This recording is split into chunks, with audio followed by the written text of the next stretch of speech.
يلي راك في ظهرك ملبد سخون في فراشك وراك تتجبد. اجي نحكي لك على قصة خونا محمد اللي راه في راس الجبال كيتجمد، عايش بين الثلوج والصقيع. واش غادي يوكل ولادو ولا غادي يوكل القطيع؟ والمشكل الكبير هو أن عنده طفل باقي رضيع، بقى كيبكي ويرفع يدو للسماء، ولكن باش غادي يفيد البكاء؟ لا أكل لا شرب ولا غطاء.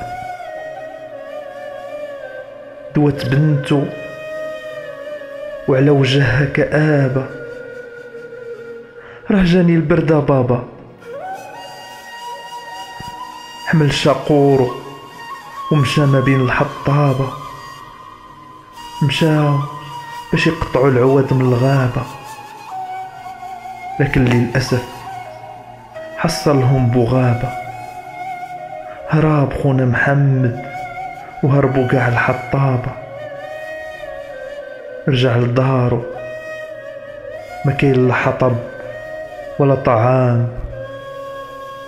بغى يمشي للسوق باش يبيع الأغنام، لكن للأسف جات السيول وداتو وبقى تحت الركام. مات خونا محمد وترك أرمالة و5 الأيتام.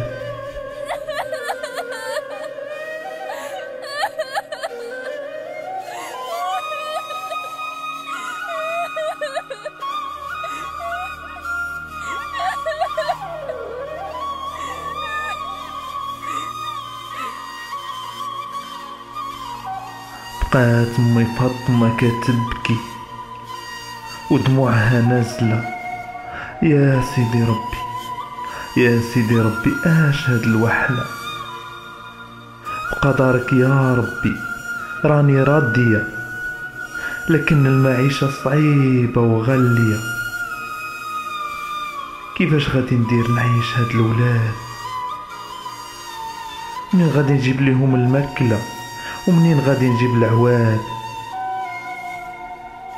يا سيدي ربي المعيشة صعيبة بزاف في هاد البلاد، لكن لسوء الأقدار جهادت الأمطار، وما هي إلا ثواني قليلة حتى رابت عليهم الدار. ماتت أمي فاطمة وماتوا أبنائها ال5. ناس الدوار بقاو يبكيو وقتلاتهم الفقصة، ولكن للأسف الدولة راهي ناعسة، وانتايا باقي ملبد سخون في فراشك وكتتجبد.